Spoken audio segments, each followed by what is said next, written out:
Corona संकट और lockdown के बीच स्पेशल ट्रेनों के बाद अब रेलवे ने 200 नॉन एसी पैसेंजर ट्रेन चलाने का फैसला लिया है। 1 जून से ये नॉन एसी ट्रेनें चलाई जाएंगी। रेल मंत्री पीयूष गोयल ने इसका ऐलान किया और ट्रेनों की लिस्ट भी जारी कर दी गई है। इन 200 ट्रेनों के लिए टिकटों की बुकिंग 21 मई से शुरू हो जाएगी। आप गुरुवार को सुबह 10 बजे से IRCTC की वेबसाइट पर टिकट बुक कर सकते हैं। तत्काल या प्रीमियम तत्काल की सुविधा नहीं होगी और कंफर्म टिकट पर ही स्टेशन पर एंट्री मिलेगी।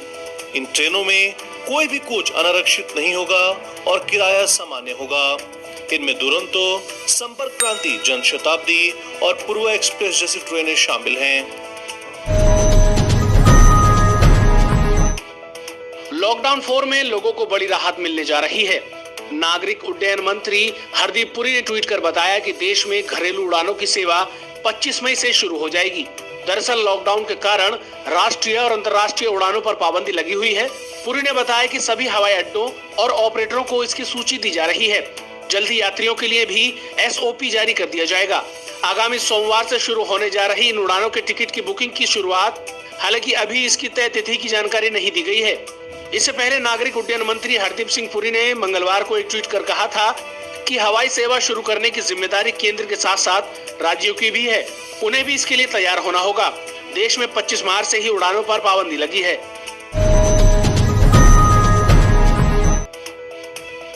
कोरोना वायरस का पहला मामला 31 दिसंबर को चीन के वुहान शहर में मिला था। इसके बाद देखते ही देखते पूरी दुनिया इसकी चपेट में आ गई। बुधवार को दुनिया भर में मरीजों की संख्या 50 लाख पार कर गई। वर्ल्डोमीटर के आंकड़ों के मुताबिक कोरोना संक्रमितों की संख्या 50,85,000 के करीब पहुंच गई और इस महामारी से अब तक 3,30,000 के करीब लोग अपनी जान गंवा चुके हैं। कोरोना वायरस से न सिर्फ लोगों की मौतें हो रही हैं, बल्कि ये लोगों को बेरोजगारी और गरीबी की दलदल में भी धकेल रही है। कोरोना से सबसे ज्यादा प्रभावित देश अमेरिका है। अमेरिका में गुरुवार सुबह तक कोरोना के 15,91,991 केस सामने आ चुके हैं। वहीं कोरोना से मरने वालों का आंकड़ा 94,994 हो चुका है।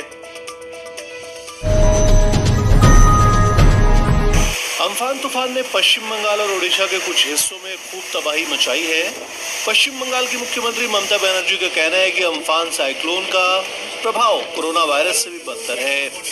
ममता ने कहा कि बुधवार को तूफान ने 3 घंटे के अंदर ही भारी तबाही मचा दी, जिसमें 3 लोगों की मौत की पुष्टि हुई है। सीएम ने अम्फान तूफान से करीब 1 लाख करोड़ रुपए तक के नुकसान की आशंका जताई है। उन्होंने कहा कि उत्तर और दक्षिण 24 परगना के जिले सबसे ज्यादा प्रभावित हुए हैं और हमें सब कुछ फिर से बनाना होगा।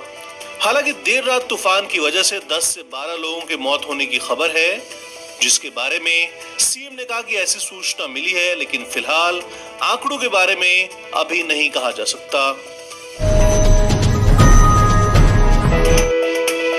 अम्फान तूफान से पश्चिम बंगाल के कई इलाकों में भारी नुकसान का समाचार है।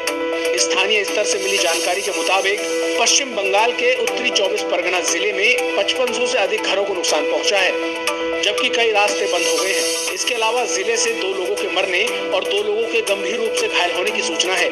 NDRF के मुताबिक उसकी तरफ से 6 लाख लोगों को सुरक्षित स्थानों पर पहुंचाया गया है और प्रभावित इलाकों में राहत और बचाव का काम युद्ध स्तर पर जारी है। अम्फान तूफान बुधवार दोपहर भारत के पूर्वी तट से टकराया था। पहले इसने ओडिशा के तटीय शहरों को नुकसान पहुंचाया और बुधवार रात को इसका असर पश्चिम बंगाल और उत्तर पूर्व के कुछ अन्य राज्यों में नजर आया, जहां तेज हवाओं के साथ मूसलाधार बारिश जारी है।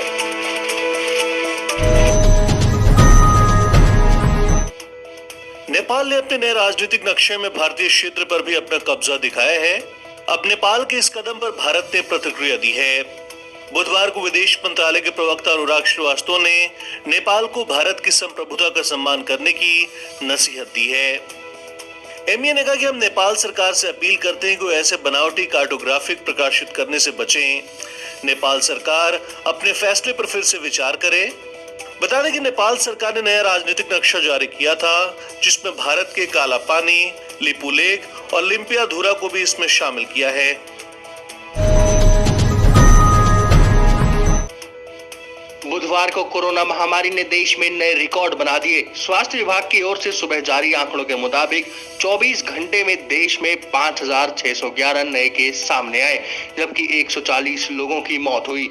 नए केस और मौतों का ये अब तक का सबसे बड़ा आंकड़ा है। इसके साथ ही देश में कोरोना संक्रमितों की संख्या 1,06,750 हो गई है। कोरोना वायरस से अब तक 3,303 लोगों की मौत हो चुकी है। राहत की बात यह है कि 42,298 मरीज कोरोना को मात देने में कामयाब हुए हैं। रिकवरी रेट सुधरकर 39.62% पर पहुंच गया है। देश में फिलहाल 61,000 से ज्यादा एक्टिव केस हैं। उधर महाराष्ट्र में मरीजों की संख्या बढ़कर 37,136 हो गई है, जबकि 1,325 लोग इससे अपनी जान गंवा चुके हैं। कांग्रेस महासचिव प्रियंका गांधी ने यूपी सरकार से एक बार फिर उनके द्वारा उपलब्ध करवाई गई बसों को चलाने की मांग की है। एक वीडियो मैसेज जारी करते हुए प्रियंका ने कहा कि अगर सरकार चाहे तो उनकी इन बसों पर बीजेपी के झंडे स्टिकर लगाकर चला ले, लेकिन इन्हें चलने की अनुमति दे। प्रियंका ने कहा कि उनकी तरफ से 17 तारीख से ही बसें उपलब्ध हैं, लेकिन सरकार के अजीब-अजीब बयानों के चलते ये चल नहीं पा रही हैं। अपने बयान में उन्होंने जोड़ा कि बुधवार शाम 4 बजे इन बसों को खड़े-खड़े 24 घंटे हो जाएंगे और यदि यूपी सरकार समय पर परमिट दे देती तो अब तक करीब 92,000 प्रवासी मजदूरों को मदद मिल गई होती। प्रियंका बोली कि वो और उनकी पार्टी का हर कार्यकर्ता पूरी तरह से प्रवासी मजदूरों के साथ है और सड़क पर पैदल चल रहे लोगों की मदद के लिए वो हर जिले में कैंप लगाएंगे।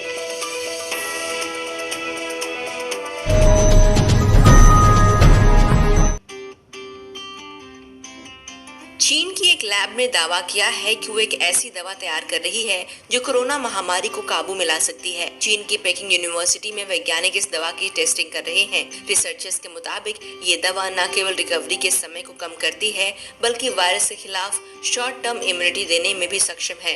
Beijing advance innovation centre for genomics के डायरेक्टर ने न्यूज एजेंसी AFP को बताया कि जानवरों पर दवा का ट्रायल सफल रहा है। ये दवा न्यूट्रलाइजिंग एंटीबॉडी का इस्तेमाल करती है जिसे इंसान का इम्यूनिटी सिस्टम तैयार करता है ताकि कोशिकाओं को वायरस से संक्रमित होने से बचाया जा सके। टीम की ओर से की गई स्टडी को साइंटिस्ट जर्नल सेल में प्रकाशित भी किया गया है।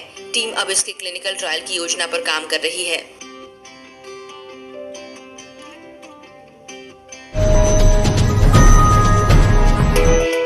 लॉकडाउन 4 में स्टेडियम और स्पोर्ट्स कॉम्प्लेक्स को लेकर मिली ढील के बाद से क्रिकेट जगत में IPL को लेकर फिर से चर्चा तेज हो गई है।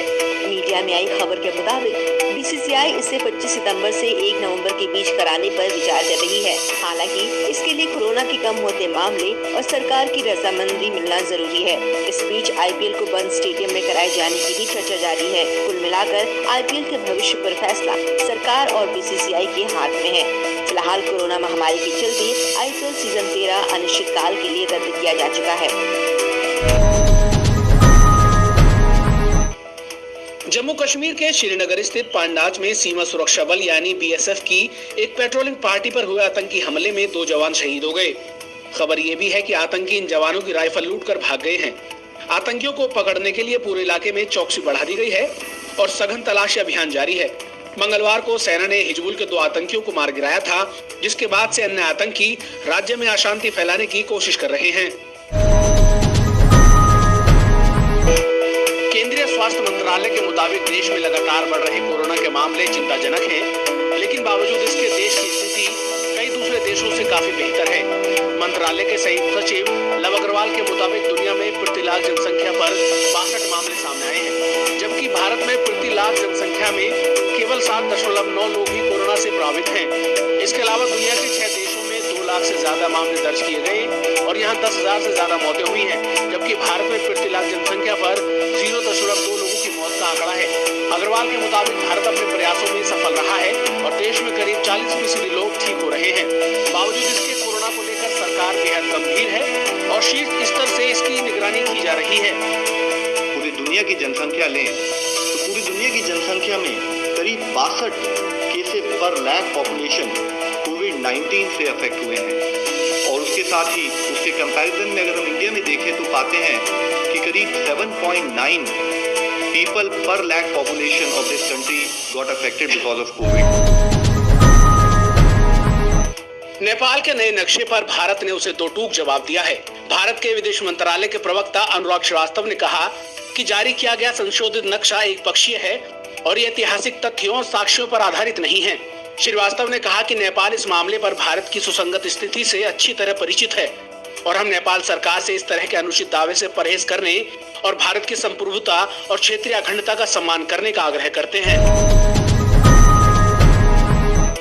प्रधानमंत्री नरेंद्र मोदी की अध्यक्षता वाली केंद्रीय कैबिनेट ने बुधवार को कई योजनाओं को अपनी मंजूरी दे दी। इसमें आत्मनिर्भर भारत पैकेज से लेकर गैर बैंकिंग वित्तीय कंपनियों के लिए एक नई योजना शुरू किया जाना तक शामिल है। इसके अलावा कोल इग्नाइट खदानों की नीलामी के नए नियमों, नए ब्लॉक्स को भी मंजूरी दी गई है। सरकार ने पिछले दिनों कोल माइनिंग को रेवेन्यू शेयर बेसिस पर प्राइवेट सेक्टर के लिए खोलने का ऐलान किया था। साथ ही प्रवासी मजदूरों के लिए कैबिनेट की तरफ से अगले 2 महीने तक मुफ्त राशन के ऐलान को भी मंजूरी दे दी गई है। वहीं सीनियर सिटीजन के लिए इनकम सिक्योरिटी की प्रधानमंत्री वय वंदना योजना को 3 साल बढ़ाकर मार्च 2023 तक करने के फैसले को भी कैबिनेट ने अपनी सहमति दे दी है। उत्तर प्रदेश के गौतम बुद्ध नगर के जेवर में बनने वाले इंटरनेशनल एयरपोर्ट को गृह मंत्रालय की हरी झंडी मिल गई है। गृह मंत्रालय ने स्विट्जरलैंड की कंपनी ज्यूरिख एयरपोर्ट इंटरनेशनल एजी को 29,560 करोड़ रुपए की लागत से बनने वाले जेवर हवाई अड्डा को विकसित करने के लिए सुरक्षा मंजूरी दे दी है। बुधवार को यूपी के मुख्यमंत्री योगी आदित्यनाथ के प्रमुख सचिव एसपी गोयल ने एक ट्वीट के जरिए इस बात की घोषणा की। उन्होंने लिखा कि इस बात को साझा करते हुए प्रसन्न हूं कि जेवर में नोएडा इंटरनेशनल ग्रीनफील्ड हवाई अड्डा को बनने के लिए स्विट्जरलैंड की कंपनी को मंजूरी मिल गई है। इससे पहले जेवर में बन रहे इंटरनेशनल एयरपोर्ट को पर्यावरण मंत्रालय से मंजूरी मिल गई थी। मध्य प्रदेश के बैतूल से एक ऐसा मामला सामने आया है जिसने एक बार फिर पुलिस और उसके रवैये पर सवाल खड़े कर दिए हैं। दरअसल कुछ रोज पहले बैतूल पुलिस ने एक वकील की पिटाई कर दी थी। अब न्यूज वेबसाइट द वायर ने पीड़ित वकील के हवाले से लिखा है कि पुलिस ने धोखे से उसे मारा क्योंकि उसकी दाढ़ी हिंदुओं जैसी नहीं थी। पीड़ित वकील के मुताबिक पुलिस अब उस पर समझौते के लिए दबाव बना रही है। इस मामले में एक कथित ऑडियो रिकॉर्डिंग भी सामने आई है जिसमें पुलिस अधिकारी ये कहते सुने जा सकते हैं कि जब कभी हिंदू मुस्लिम दंगे होते हैं पुलिस हमेशा हिंदुओं का समर्थन करती है। इस मामले पर पुलिस की तरफ से कोई आधिकारिक बयान नहीं दिया गया है। कोरोना वॉरियर्स पर हो रहे हमले थमने का नाम नहीं ले रहे। ताजा मामला दिल्ली गुरुग्राम बॉर्डर का है, जहां दिल्ली से गुरुग्राम जाने की कोशिश में लगे लोगों ने हरियाणा पुलिस पर पथराव कर दिया। दरअसल बुधवार सुबह पुलिस लॉकडाउन का पालन करवाते हुए इन लोगों को गुरुग्राम में एंट्री से रोक रही थी, जिसके बाद गुस्साए लोगों ने हंगामा किया और पथराव करना शुरू कर दिया। घटना दिल्ली हरियाणा बॉर्डर के पास सलाहपुर खेड़ा ग्रामीण इलाके की है। दरअसल दिल्ली से गुरुग्राम में एंट्री करने के लिए हर किसी को ई पास दिखाना जरूरी है। अगर किसी के पास ई पास नहीं है तो उसकी हरियाणा में एंट्री नहीं है।